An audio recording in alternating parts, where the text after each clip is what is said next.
Recording has started. This meeting is being recorded.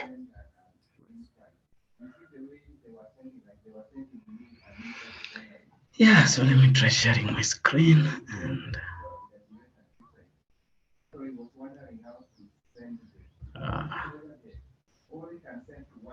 share entire screen. Dish and dish and dish.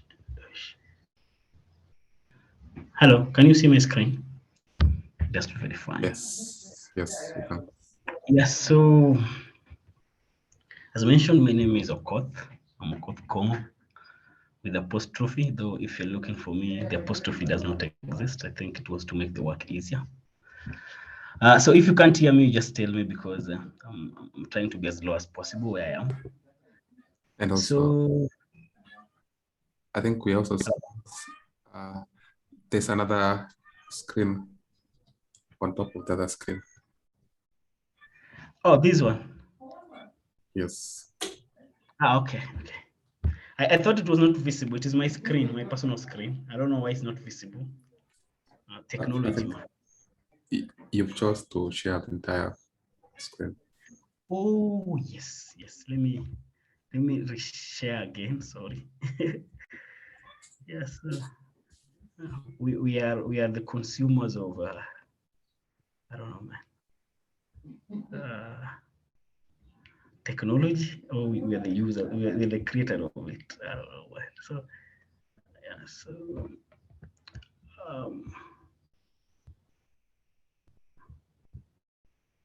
yeah, so Frank, you can see in screen on top of screen, right? Yes. Yeah, thank you. So let me just start this and so like I said, my name is Okoth.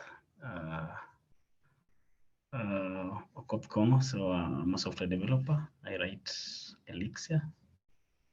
And you can find me on Twitter at Okoth Kong'o and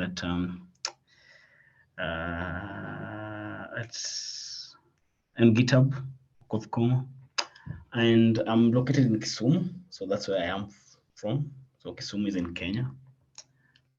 So today I want to discuss about the quoting the unquoted. So the main thing I'm going to discuss here is metaprogramming with Elixir. And I will try as much as I can to be as simple as possible. And the core thing here is I'm trying to, because when I was doing research on this topic, this specific topic, I found it to be too wide to know where to go. I mean, where to stop, and I knew where to start. I didn't know where to stop. So what I did is I tried to make it as beginner friendly as possible, because there's this notion of it being, I mean, an enigma or something like that. So I tried as much as I can to make it as beginner friendly as possible.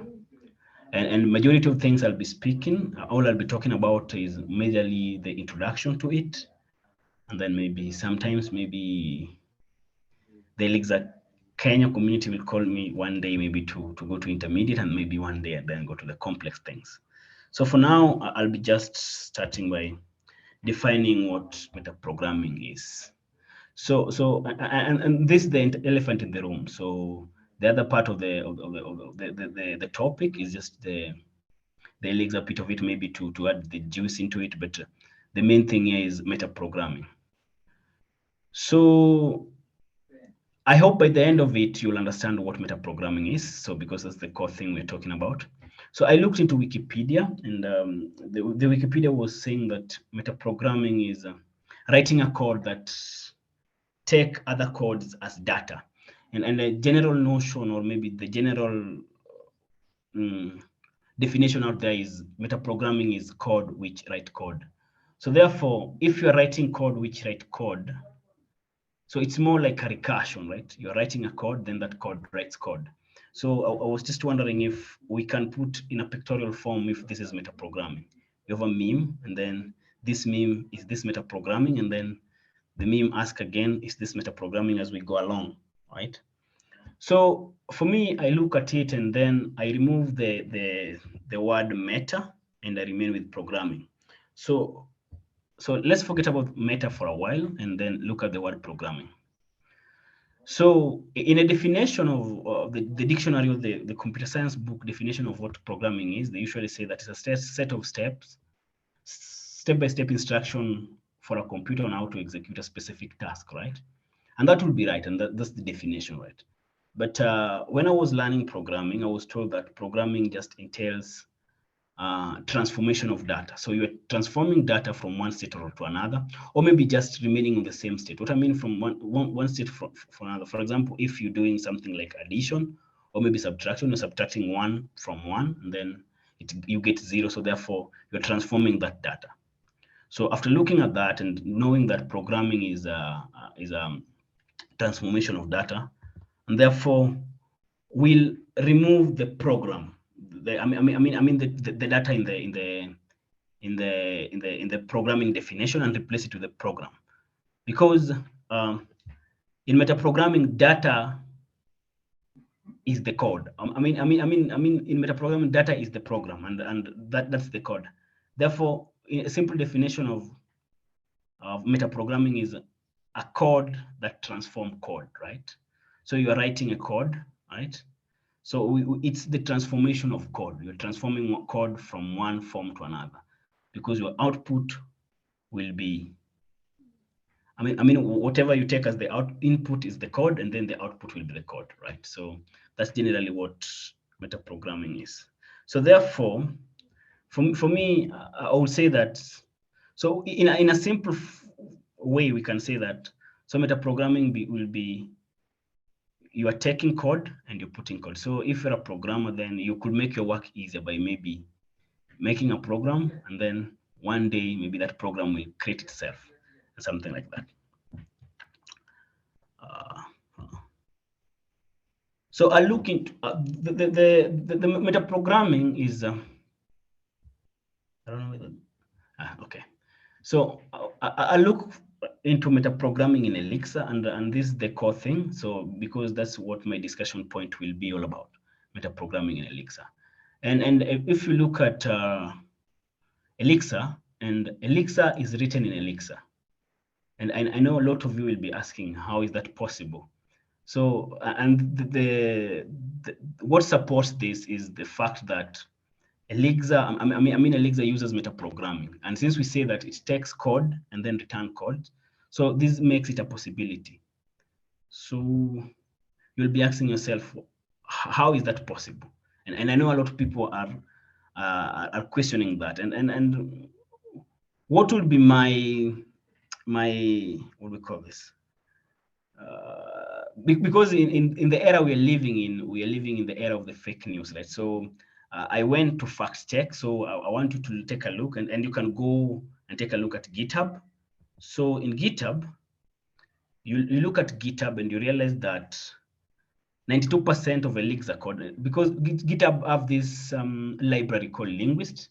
So usually when you're contributing to a certain repository in GitHub, you'll see that we have the percentages in the markdown form, the percentages which are usually in graph of the amount of, the language which has been, or the percentage of the language which has been contributed towards that specific repository. And if you look at the Elixir repository, you see that 92.2% of the code is Elixir, and 73% is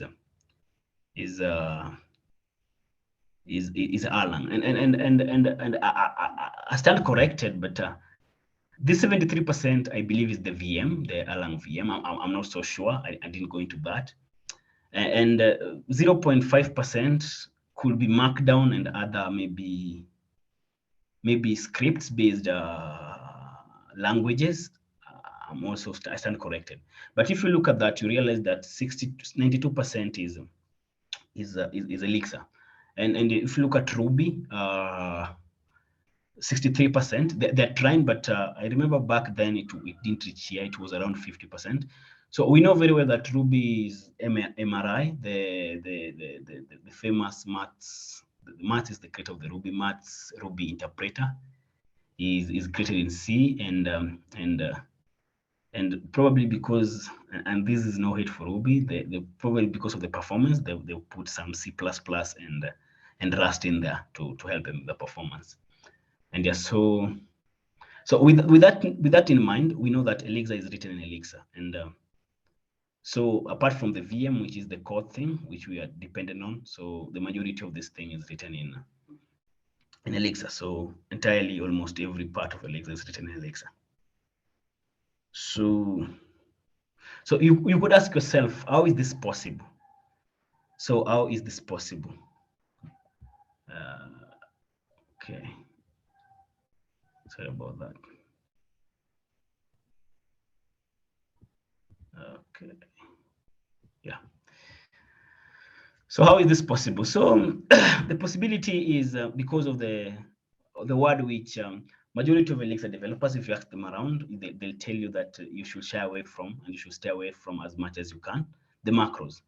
So what are macros, if you may ask? So macros are I mean they're constructs, right? They usually run at compile time, so they're constructs which take the expression. This expression are SAT, and I'll be talking about SAT very soon.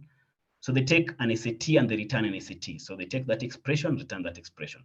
And that expression is usually in this form. So we have a function, the metadata, and then the arguments. So that's what the expression looks like. So I said compile time. So you may ask yourself, what is compile time?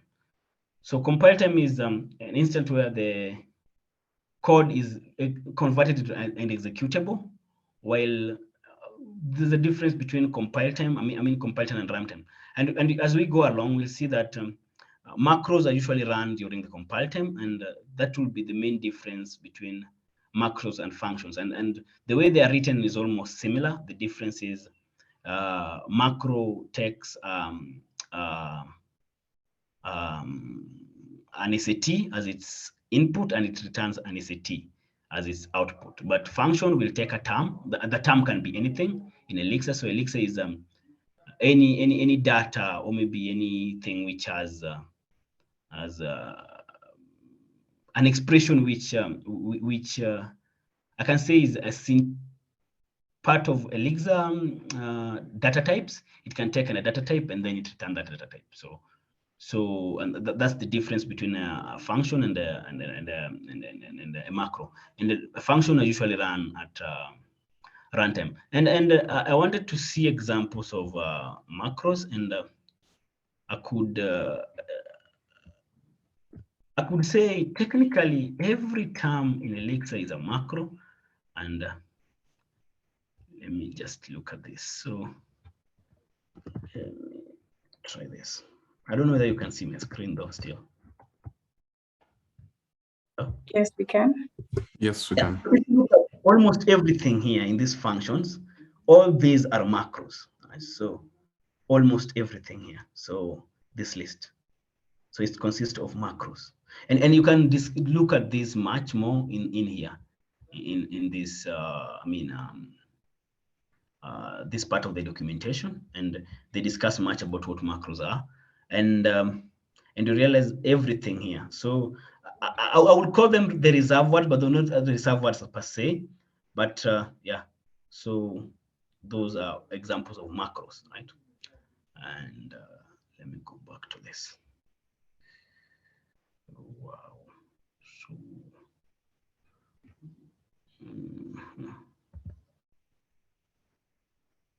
So and I talked about compile time, and when we talk about compile time, we're talking about compilers, and I'll be discussing this in context of Elixir, right?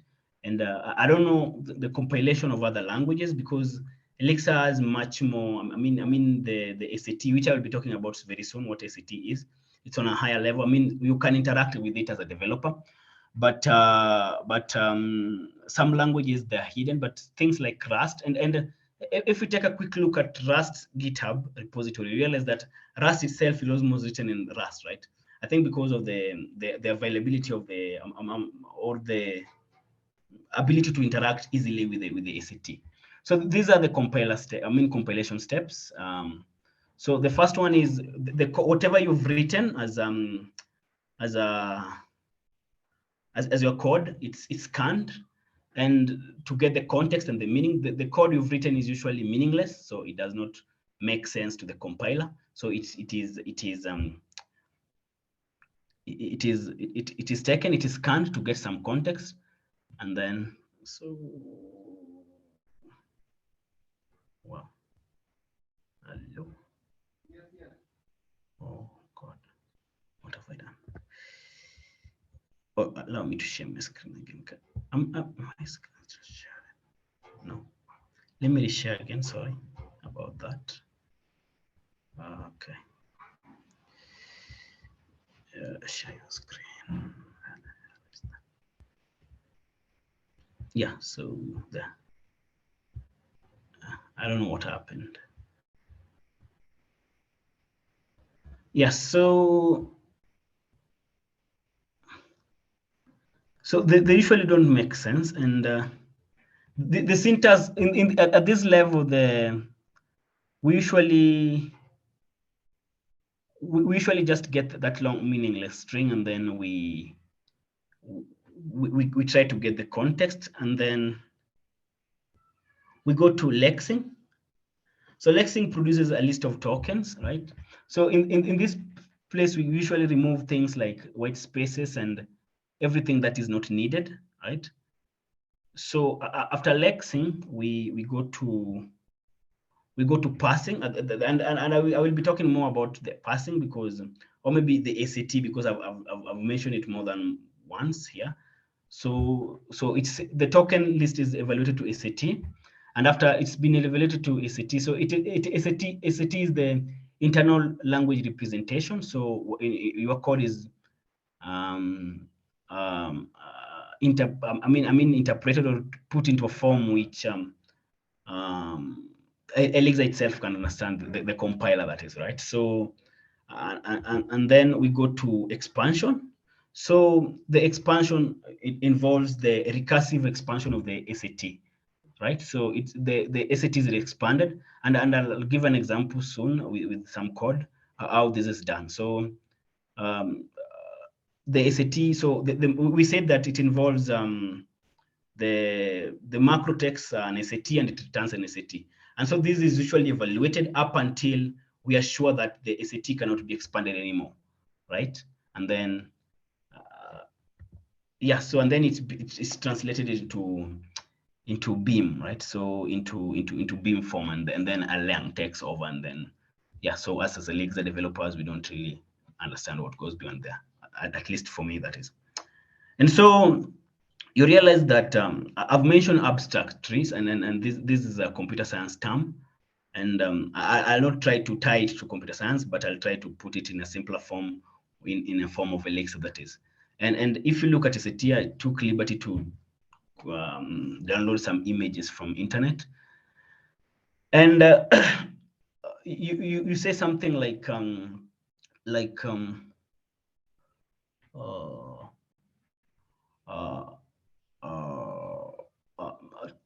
2 times 7 plus 1. So if you take a look at 2 times 7 plus 1, in terms of order of preference, if you look at that, you realize the operations are usually done in order of preference, where I don't know this the BODMAS, I don't know how other people call it, but you realize that multiplication usually take precedence. So we will multiply first and then we add, right? So in this case, we'll try to multiply 2 by 7 and then we add to 3. And if you put a bracket, the way you've been put in, the bracket will take precedence, and we'll first of all add 3 plus 7 and then multiply by 2, right? So in a nutshell, but I'll look into this in Elixir's perspective, and I think with this, I think I'll come back here in recursive expansion, because it's important, and you remind me to come back here in terms of understanding how recursive expansion work, right? Because it involves coding. And so as we start going in, there's some warnings, or there's some rules which entails we should consider when writing macros, or when using metaprogramming in Elixir, because when you're talking about metaprogramming, you're talking about macros in Elixir. And when I was going through some materials, I read Chris McCord's book, and Chris McCord was talking about these are his warnings when writing macros. The first one, do not write macro, and then the second one, use macros. Do not use macros unjustifiably. So it's not, do not use macros unjustifiably. So the thing is, in his book, the Programming Elixir, Chris McCord, okay, is warning us not to use macros, but I found that I know more like an irony, because if you look at Phoenix, Chris McCord used a lot of macros in there, and I think he's one of the people who loves macro. But to be fair, the second part of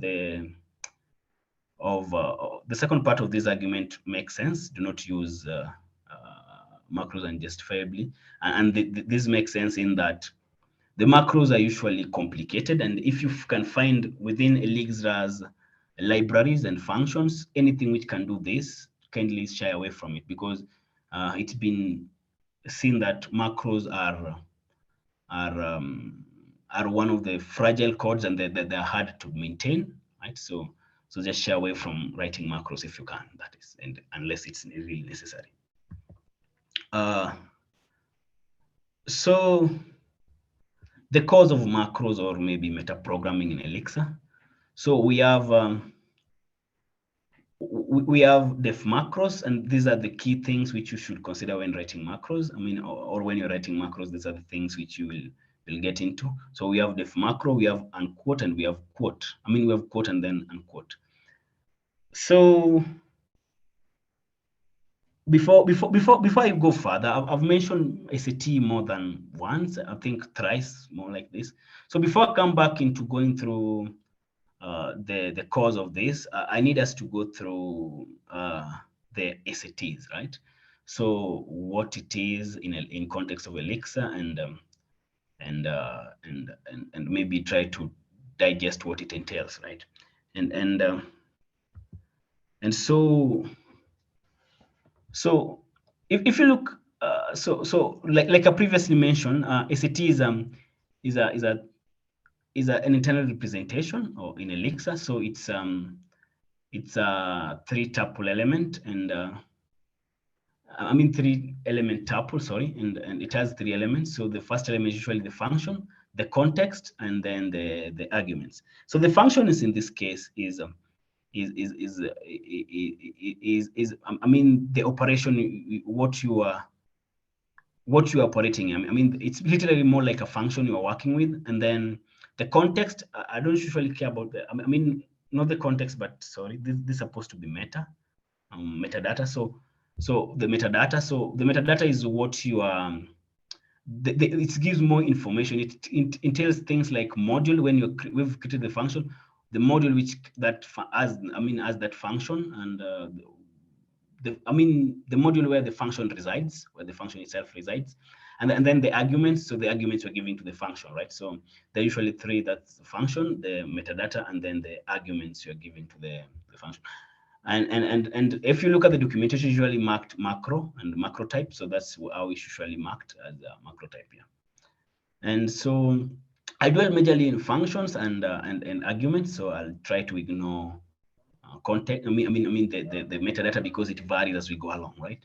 And so I want us to take a look at this simple Elixir program, or maybe code. So if you look at this, this is 1 plus, 3 plus 1, right? So it's 3 plus 1, and then so I think this is an Elixir code which makes sense, and it can be compiled, and it gives us answer, a result, that is. And if you take a look at that, and maybe you look at it from a perspective of function and arguments, and then you'll see something like this. Sorry about that. Yeah. I don't know what's okay. Okay. So Okay, let me look at this. So, but looking at this, so I wanted us to let's remove the let's remove the kernel at the moment, and then look at it as plus 1 and 1, where we have plus as a function and then 1 and 1 as the argument. If you look at that, you realize that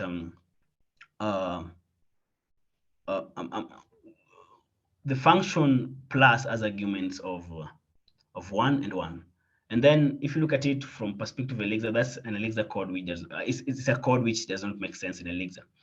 But Elixir, we know that when every function is usually wrapped into a module, and when we're calling function, we usually call them as function dot, module dot function, that is module dot certain function.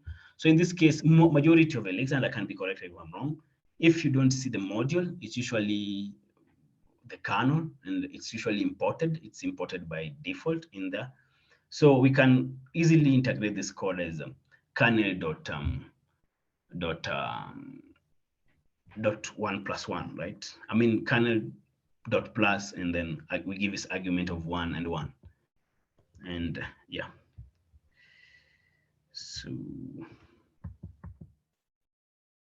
So I wanted to try something, and I think if you can still see my screen, share. Okay. I just do a reshare again, and so that you can see whatever I'm sharing with you. And this would be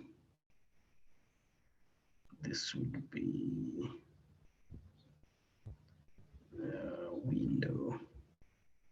Where's the terminal? That terminal. There we go. So if you look at yeah, so let me see. Okay. So let's take an example of 1 and 1 and 1, right? So, or maybe 3 and 1. So if we take a look at this, so you realize that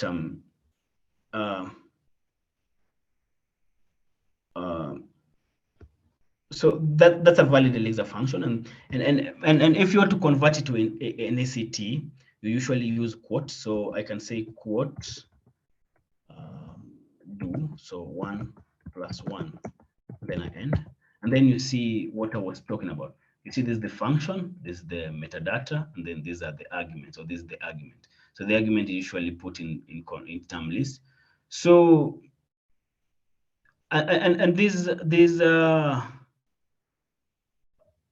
yeah, so like I said, this is the function, and then this is the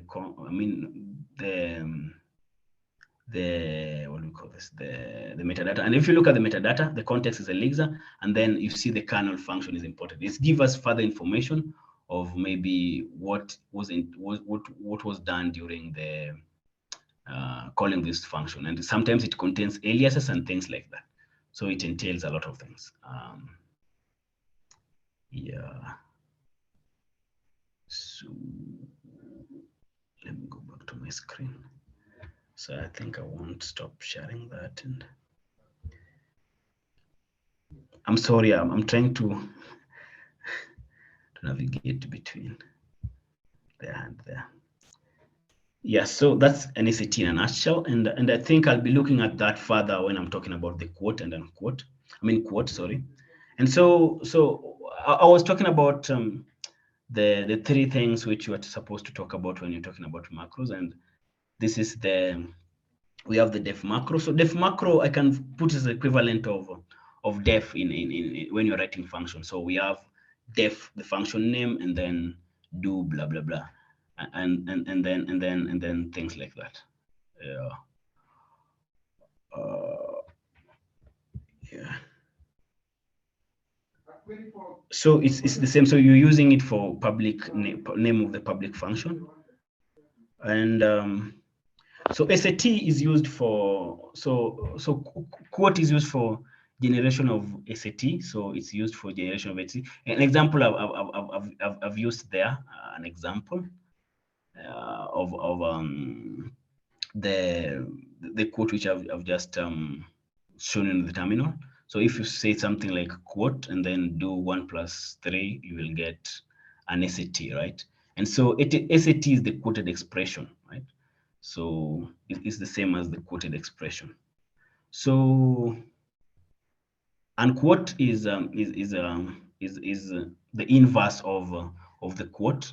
You can think of it as it injects the SAT, right, into the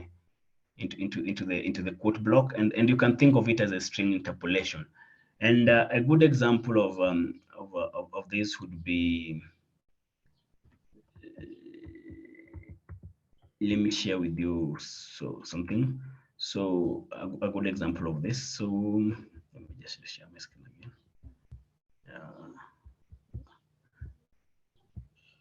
And this should be now. I will be sharing the code now. And share screen, window, screen. Okay. Yes. So I wanted to use example of this to further explain how macro works. And when I said that macros is a code which write code. So when you look at this is an Elixir code, right? And if you look at this, I see macros everywhere. So for example, def module, that's a macro. And then you'd have to ask yourself, well, then where is the code then? I mean, where is the code which is being manipulated, that is, right? So where is the code? So if you look at this, so you realize that there is all this, right? So when it comes to the macro here is this. So it takes the def module, and then it takes the entire part of the code, the entire code as its input, right? So and it manipulates it. And then when you go, another macro is used. So the code for this will be this. And then when you go to doc test, so the code for this will be this. And then for test, this will be this. And then for assert, it will be this. So that's how it's written. So everything in Elixir to me seems like a macro. So because at a simple level, so you see this is this, right? And I wanted us to look at I mean the interpolation part of it. So I mean where I'm using the string interpolation. So an example of string interpolation I was talking about. So if I say something like a is equal to, let's say, 2, and then I put maybe like this. Where are you running this? I can see the test file. Okay, let me share there. So let me just put it here so that everybody can see it. So yeah, so when I say something like a is equal to 2, right? So the string 2, or maybe a is equal to 2 as it were, and then I say something like okay, a, and then this is 2. So it will be literal, so it won't be injected in there. But when I interpolate here, something like a place something like this, and then I say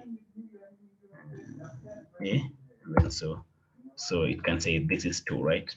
And just to go I mean further into this, in terms of what the unquote does. So let me try putting a simple SAT block. So let me say I have something like number, right? And then number, and let me say this number is 100.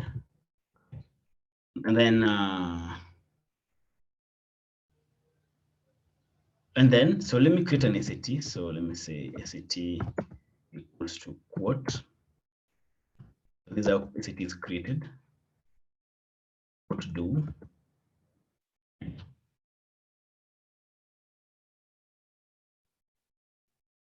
And let me say number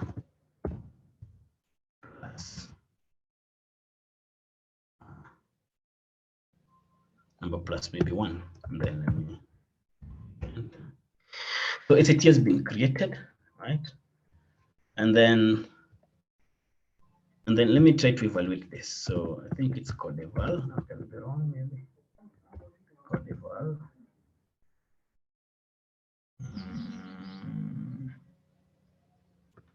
I think eval is the SAT here. Quoted. Wow.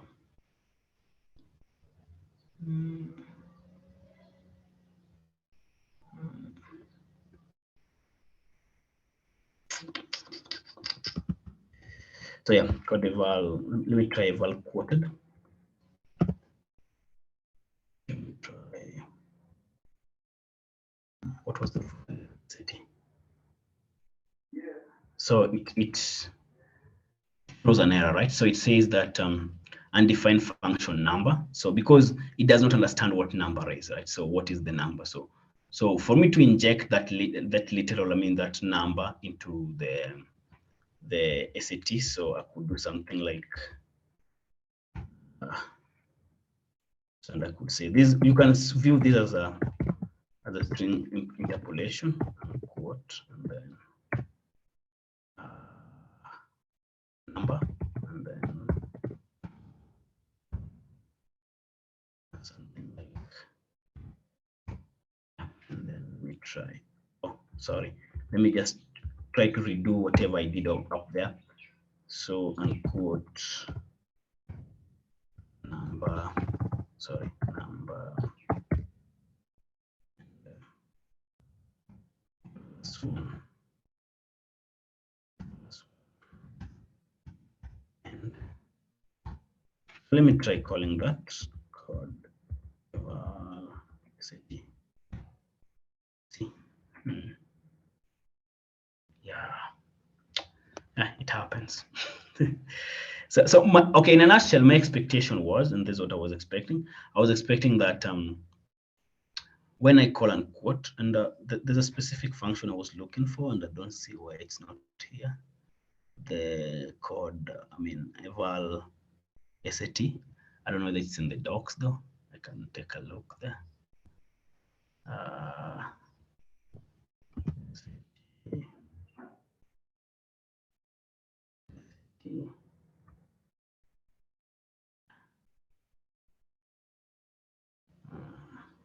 Okay.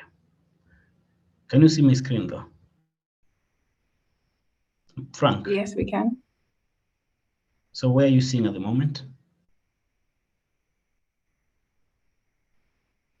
Where am I? VS Code? Hello?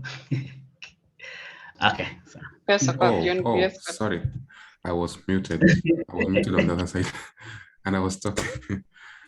So I was saying, yes, you're in IEX, you highlighted the unquote number. Yes. Yeah, I'm just looking at the, I think I can share my screen. I don't know if I can.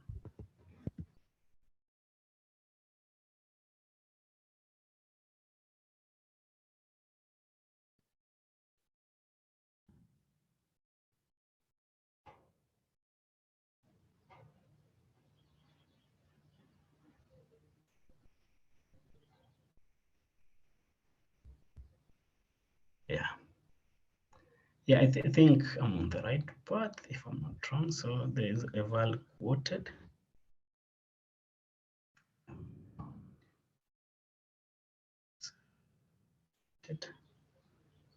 So unquote.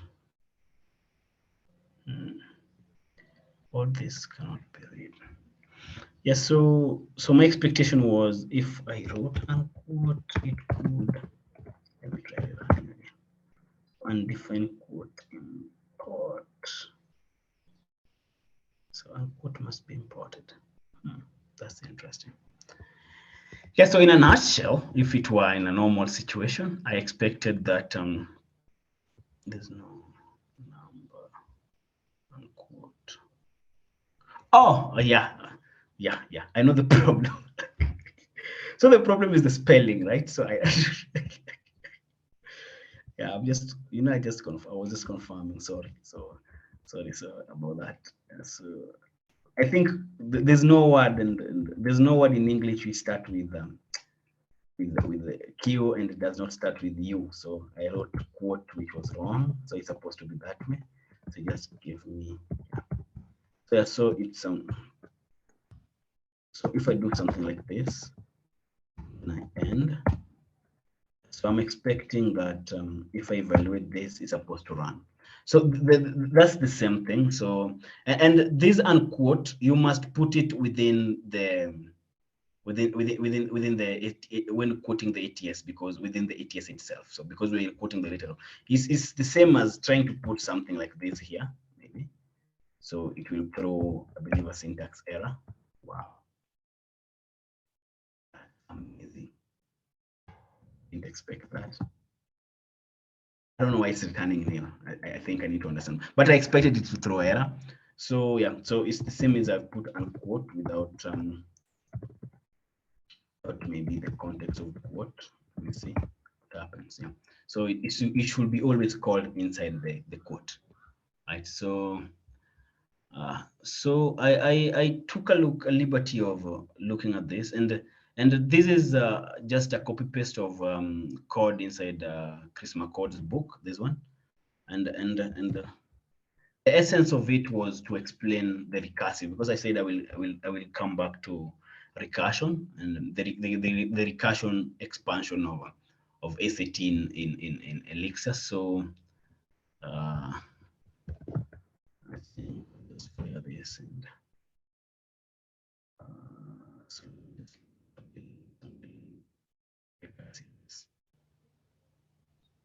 so yeah, so recursive. So let me require, because macro you must require them. So require the module. Okay, so I'm outside the context.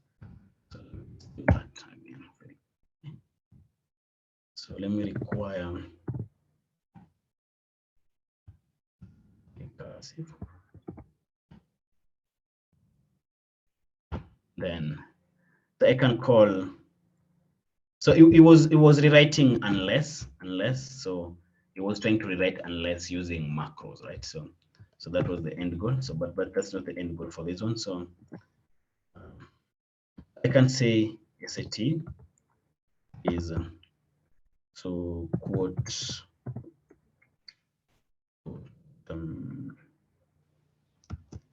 quote 2. So recursive dot unless 2 equals to 2, then do maybe 2 equals to 5, then do maybe run, then let's end. Why did they put something wrong? Oh, okay, yeah, okay.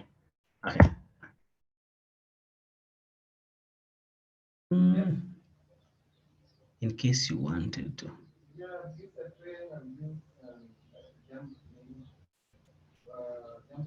Frank, where is my error? So let me just go with the longer version of the block. So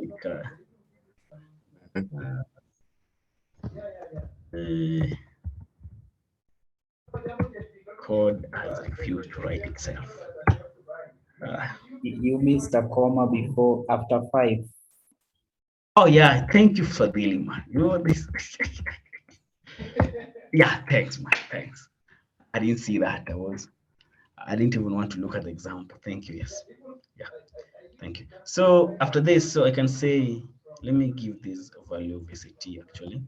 So this should be. Did I put it in quote and do? Let me try this. Okay.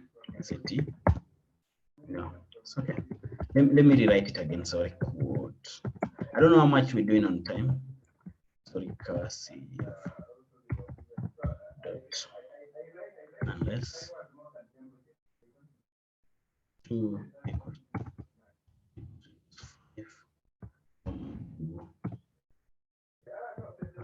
Run. Okay. Run. Yeah. So just to be sure. So I can try to expand this and macro dot expand, if I'm not wrong, expand once. Yeah, expand once. Then I can expand the ACT. And then, so if you take a look at this, we have, there's nothing which has been aliased. I want you to take a look at the, the ACT which has been produced. So for us, so you realize that sometimes the, if you look at this, I said it's usually consists of the function, the meta, and then the arguments. And sometimes it depends on how nested it is. So, but you still look at that. You still, if you still take a look at this, you still see that it's a tuple consisting of the function, and then these. Okay, these are the arguments, right, for this, and then this is the meta, if I'm not wrong. Or these are the arguments, right? This is the argument. Yeah. So if I try to expand it once, okay, expand once takes expand once. Let me see what it takes in the documentation. I believe so. Expand once, yeah. So it takes an environment. So let me just do this.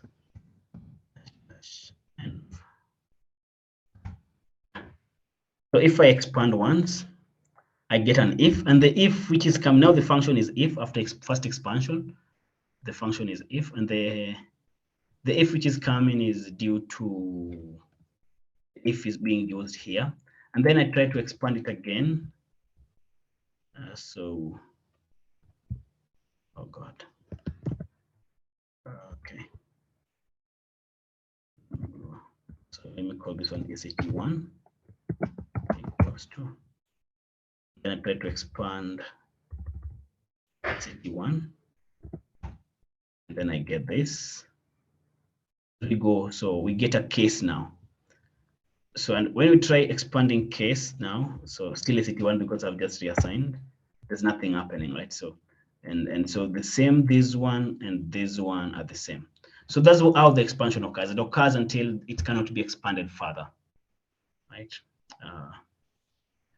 So I don't know whether there's a question before I go on, because I see the time is not on our end. We have one. So what are some of the use cases of metaprogramming or macros? So macros, the use case. I wanted to let me try opening up. I don't know if let me go back to this. Let's see. I don't know whether I have. Let me try this the code which I wrote recently. So okay. But let me open this. I don't know. Can you still see, or which screen are you seeing? Your terminal. My terminal. Although my internet is lagging, so. So you can tell me which screen you're seeing, Frank, if you're seeing a screen. You are still on VS Code. Oh, now you're not sharing. Let me you're on VS Code in your terminal. And we are really out of time. Okay. So I just wanted to answer that question. Mm-hmm. Okay,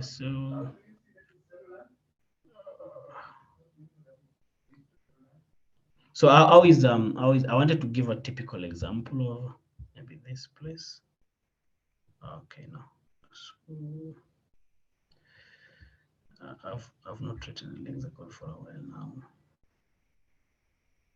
But let me come here. No. It's been a while since I wrote Phoenix code, but yeah. I'm just trying to look for something here. Web. Or maybe let me just come to test then. I think here I'll find things I need. Are they there? Okay. So if you take a look at this, for instance, right? So this one is a concase, and it contains. So we've imported plug, we've imported contest, we've imported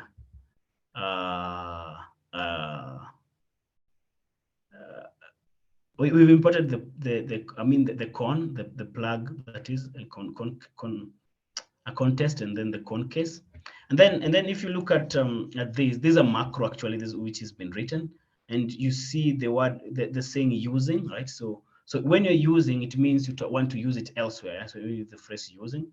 So I'm trying to put this everything here, everything I'll be needing in this. I mean, when working with this specific macro. So I'll import whatever I need. So I'm importing the functions from plugcon. I'm importing functions from contest, and I'm also importing functions from concase, and I'm also aliasing roots as that. So when I use concase anywhere, so and this I think is in test if I'm not wrong. So when I use concase, and there's no example of a test used here, but when I use concase, I can use everything in plugcon.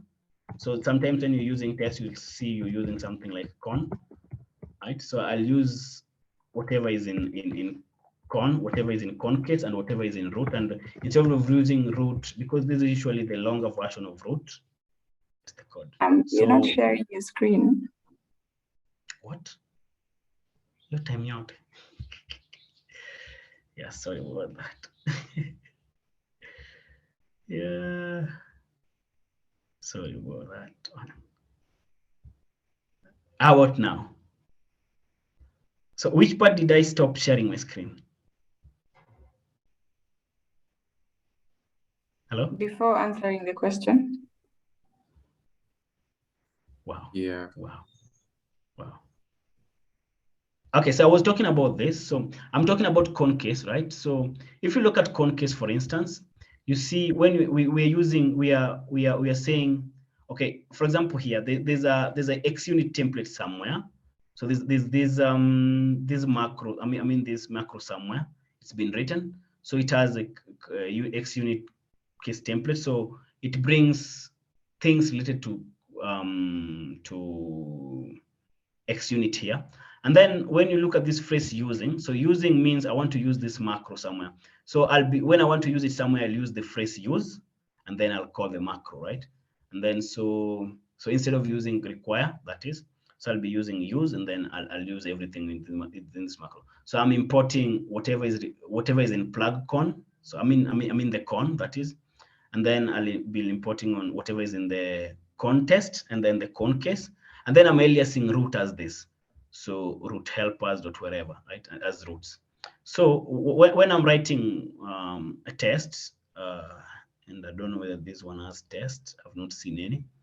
And so when I'm writing tests, I was talking about this place. So when I'm writing test, I can easily say roots dot maybe whatever dot path dot something, without going a long way of using roots dot helpers dot whatever, this one, right? I think this one. So without using this, so it helps in that. So I can reuse the code which was used here, and I can inject them easily without